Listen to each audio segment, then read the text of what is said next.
Good afternoon and welcome to your news on TV1. For the Newsfirst team, I'm Shehan Ranatunga. Now first up, let's take a look at your headlines.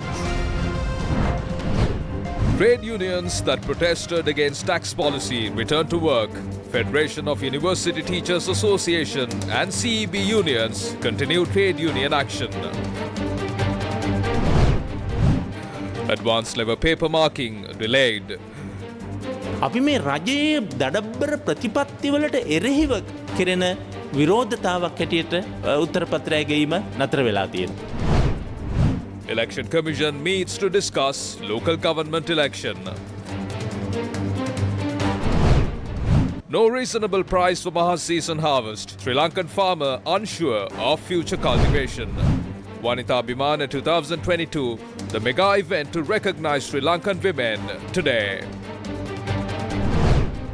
144th Battle of the Blues between Royal College and St. Thomas's College begins.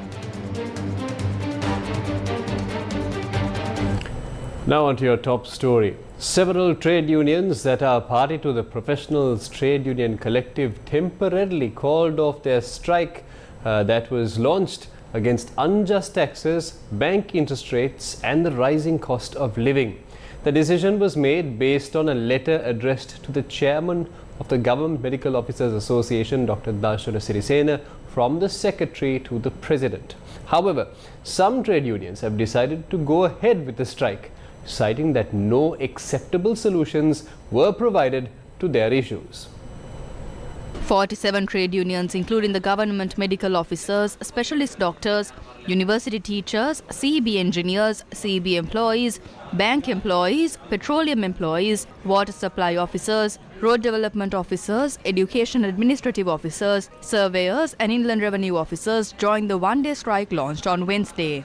These professionals claim that the payee tax between 6 to 36% imposed on monthly earnings of over 100,000 rupees has led to a series of issues. However, the Government Medical Officers Association decided to call off their strike temporarily at 8 a.m. on Thursday, citing that the President had expressed his willingness to consider their requests. The Health Services Trade Union Collective said that it decided to temporarily call off their strike at 6:30 a.m. on Thursday. The Health Services Trade Union Collective said that it decided to temporarily call off their strike at 6:30 a.m. on Thursday. They went on strike against attempts to curtail their benefits and allowances. Dock workers called off their strike at 7 a.m. and the CB employees called off their strike at midnight on Wednesday. Bank operations continued as usual on Thursday morning, and the Joint Postal Services Trade Union that supported the one-day strike concluded their trade union action at midnight on Wednesday.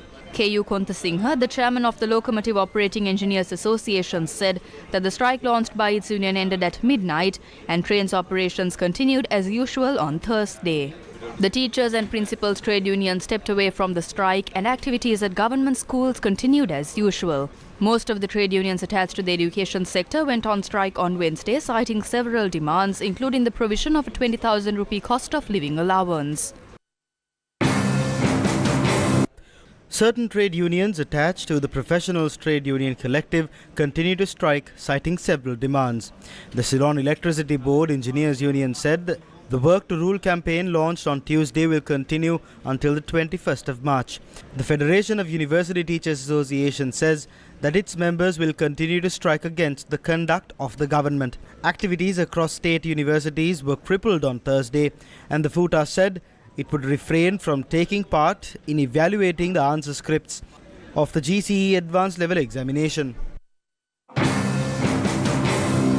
Sri Lanka's examination department said that the evaluation of answer scripts of the GCE Advanced Level Examination has been delayed by 22 days. Commissioner General of Examinations Amit Jayasundara told Newsfirst that the paper marking process was hampered due to the trade union action adopted by the Federation of University Teachers Associations to refrain from taking part in the process. He said that despite increasing the allowances for taking part in paper marking, teachers have stepped away from the process, and thus it has become a challenge to commence the evaluation of answer scripts of the GC Advanced Level Examination. Venerable Professor Agalakada Siri Sumanathero, the Chief Judicial Sanganayaka for the Western Province, commented on the trade union action launched by the Federation of University Teachers Association. වෘත්තිකයන් ගෙන් විය යුතු මෙහෙවර ඇත්ත වශයෙන්ම අද ජාතියට අහිමි වෙමින් පවතිනවා. ඒකට හොඳම නිදර්ශනයක් තමයි අද රජය බරපතල ලෙස The country has been deprived of the services that should be rendered by the professionals. One example is the delay in evaluating the answer scripts of the advanced level examination. There was never a delay experienced before. The paper marking process usually begins after 2 weeks of the exam. None of the university teachers delay their efforts. It was not for the money. We did it as a service to the nation. However, this year, none of the university teachers have stepped forward. This is because they are protesting against the arrogance of the government. This is not a time for the intellectuals to be opportunistic to increase their pay. The paper marking process has been delayed as a protest against the conduct of the government. This is an injustice to the children of this country. Why can't the president come forward and speak to the people about the issue? Why can't he engage in direct talks with the professionals? 50% of the country's operations were crippled by yesterday's strike. However, the president via the secretary had forwarded a failed letter and did not get involved. He needs to get directly involved. හැබැයි ජනාධිපතිවරයා ලේකම්වරයා හරහා ඊටම අසාර්ථක ලිපියක් ඉදිරිපත් කෙරුවා විනා මේකට මැදිහත් වීමක් කරේ නැහැ. මිනිස්සු ඍජුව මැදිහත් වෙන්න මොකද්ද තියෙන ප්‍රශ්නේ?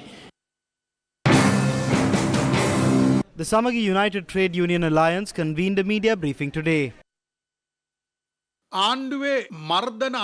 Despite arrogant acts and the gazettes published by the government, the trade union action took place yesterday. The government says it did not feel it. When we considered Saman Ratnapriya as the leader of the trade union, he has become the Director General of Trade Unions to the President and goes on to say that on the 20th, the IMF agreement for the extended fund facility will be signed. And that is why trade union action is being staged. We defeated this statement as well. However, we are stopping this today in order for them to provide a solution within the next 7 days.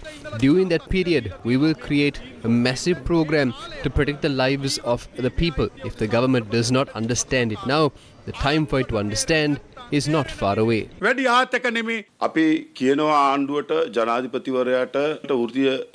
would like to inform the president, if you follow these silly methods to stop these actions, there will be a huge hit on the economy in the future. Our next steps will be severe. Our next plan is a 7-day strike. If the government is trying to stop work in the ports by threatening, the government will be deceived. We make a request for them to talk with the working people and resolve this issue.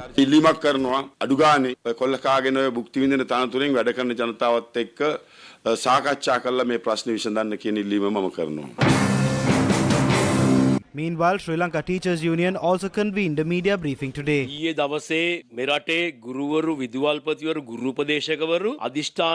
the teachers and principals, by engaging in trade union action, have presented their requests. The trade union action is 100% successful. Activities did not take place in schools. We are not reporting this with any happiness. The government is maintaining its silence on the demands of the teachers. Before we take our next steps, we request the president to provide a solution. If the government does not take the message of this trade union action and call for discussions, no one can stop us from taking further action. Now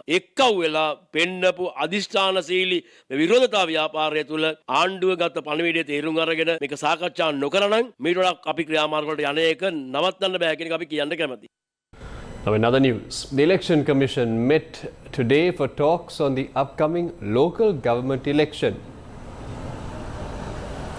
It is reported that the meeting will focus on the delay in releasing funds for the local government election on the part of the Ministry of Finance and the relevant measures that need to be taken on the matter. The government printer said that a second letter was sent to the Treasury seeking funds for the printing process related to the local government election.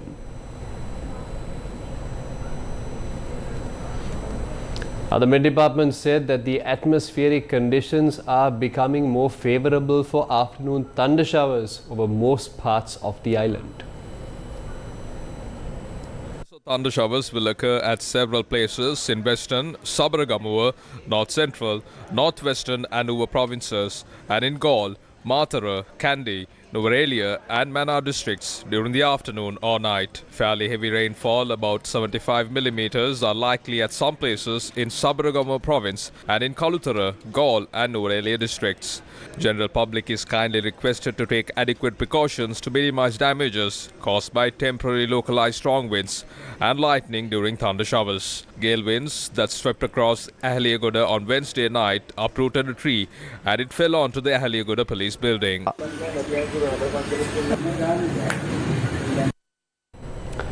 Vanitha Bimana 2022, an awards program to recognize women for their efforts, will take place at the Stein Studios in Ratmalana this evening. Now, Vanitha Bimana 2022 is jointly organized by Newsfirst and NDB Bank. Let's now cross over to the Stein Studios for more.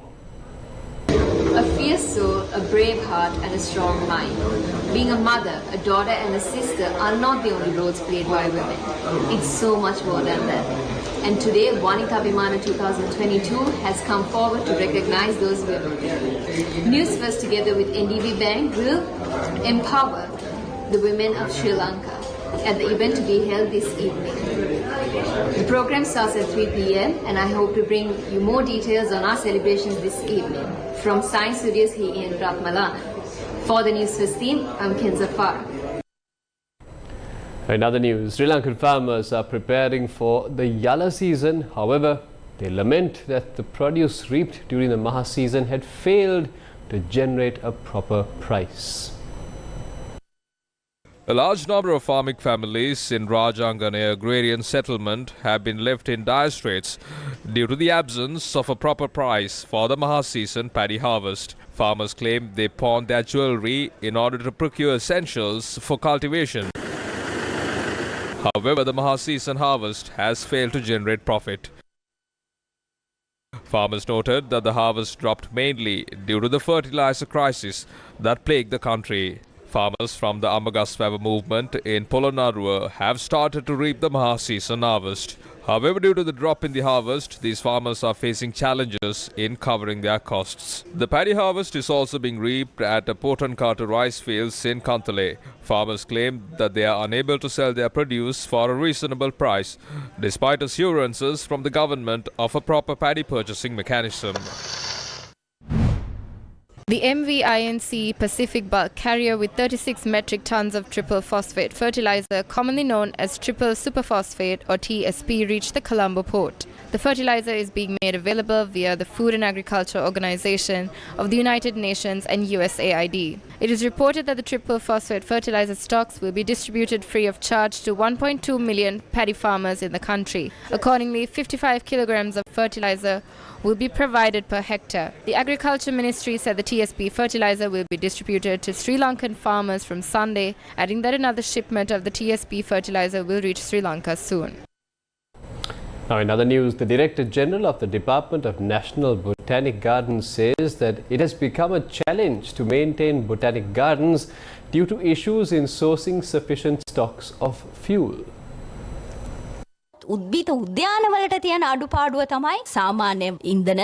Sourcing fuel for botanic gardens has become a challenge. Fuel is essential to power the grass cutters and for the cleaning process. The present QR system applies for vehicles only. Therefore, we are facing a challenge in sourcing fuel for some of the equipment. The fuel crisis has posed a challenge in also maintaining the botanic gardens.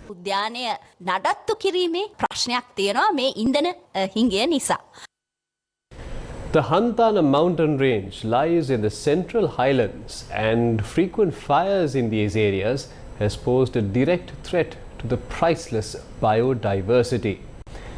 Now, the Hantana mountain range is a beautiful, delightful set of hilltops which are stunning with lush panoramic views, and in 2010 it was declared as the Hantana Environmental Protection Area. Now, according to environmentalists, frequent fires reported over the years in the mountain range has resulted in the destruction of a large number of fauna and flora. The Hantana Protection Organization said during the dry season each year, a certain group sets fire to the Hantana mountain range. They claim that though they informed about this destruction to the authorities, their complaints have gone unheard. Now, on the 12th of March, it was reported that the Katukoskanda area on the western slope of the Hantana mountain range was set ablaze. Environmentalists claim that over 30 acres was destroyed by the fire.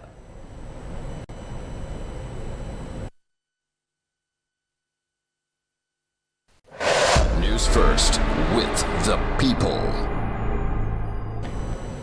The human-elephant conflict, meanwhile, which has become a perennial issue in Sri Lanka, claimed another life. Tilak Kumara, a 41-year-old father of three from Thalgaswawa in Nikavaratia, was killed in a wild elephant attack. The tragedy took place inside a small bush area located some 500 meters away from his home early on Thursday morning. The villagers questioned the conduct of the authorities, who have failed to solve the issue despite many lives being lost. A young man from Mahavilachya escaped death from a wild elephant attack, however suffered serious injuries to his arm. Around 400 families living in the Mana junction in Mahavilachya live in fear due to the constant threat from wild elephants. The villagers demand a proper elephant fence to be set up to ward off the wild elephants.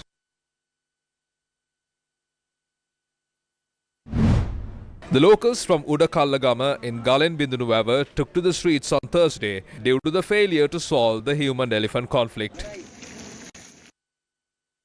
Locals said wild elephants from the Huruluwava and Ritikala forest reservations encroach on their villagers.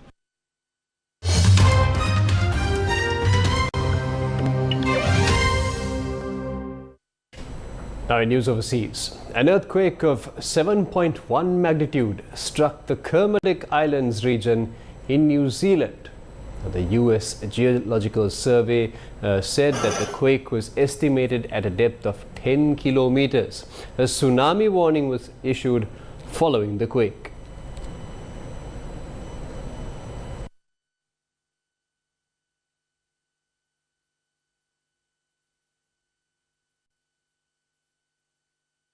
Now in other news, Credit Suisse announced that it would borrow almost $54 billion from the Swiss central bank to reinforce the group after a plunge in its share prices. Credit Suisse will borrow up to $54 billion from Switzerland's central bank to show up confidence in the troubled lender amid concerns about the health of the global banking system after the collapse of the Silicon Valley Bank. Credit Suisse said on Thursday the loan from the Swiss National Bank would support the bank's core business as it took the necessary steps to create a simpler and more focused bank built around client needs. The Zurich-based lender said it would also buy back about $3 billion of its debt. The announcement comes after Credit Suisse shares lost more than one quarter of their value amid persistent market jitters in the wake of SVB's collapse, the biggest bank failure in the United States since 2008. Credit Suisse's woes have added to a rout in bank shares in the US, Europe, and Asia sparked by the implosion of Silicon Valley Bank and subsequent failures of cryptocurrency-focused lenders Signature Bank and Silvergate Capital. Asian stocks continued to fall on Thursday with investors buying up safe haven assets such as gold, bonds, and the US dollar. In other news, South Korean President Yoon Suk-yeol arrived in Japan for a fence-mending summit, the first such visit in 12 years, as the two neighbors seek to confront growing threats from North Korea to rising concerns about China. Those shared security challenges were on stark display just hours before the trip when North Korea fired a long-range ballistic missile into the waters of the east coast of the Korean peninsula, the fourth intercontinental ballistic missile launched in less than 1 year. The summit between Yoon and Japanese Prime Minister Fumio Kishida is a crucial step to mend frayed ties after decades of disputes and mistrust between two crucial US allies in Asia. Yoon's office hailed it as an important milestone in the development of bilateral relations. The two East Asian neighbors have a long history of acrimony dating back to Japan's colonial occupation of the Korean peninsula a century ago. The two normalized relations in 1965, but unresolved historical disputes have continued to fester, in particular over colonial Japan's use of forced labor and sex slaves.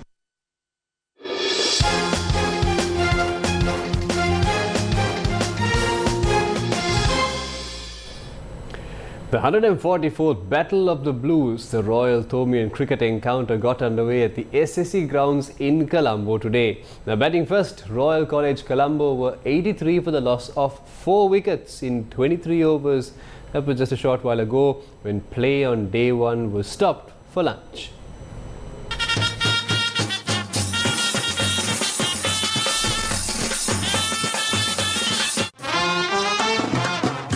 The world's second oldest cricket encounter, the Battle of the Blues between Royal College Colombo and St Thomas's College Mount Lavinia, dates back to 1897 when the first game was played. The Battle of the Blues is played for the prestigious D.S. Senanayake Memorial Shield. St Thomas's College currently holds the prestigious D.S. Senanayake Memorial Shield.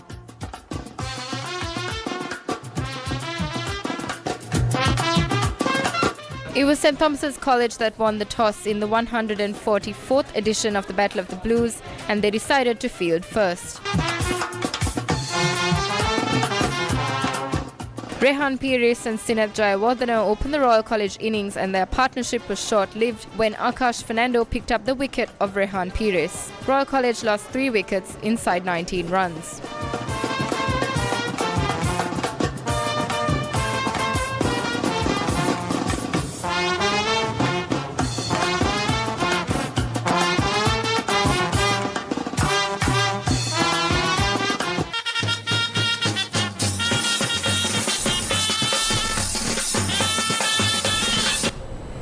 And that's it from Team News First for now. Thank you for watching.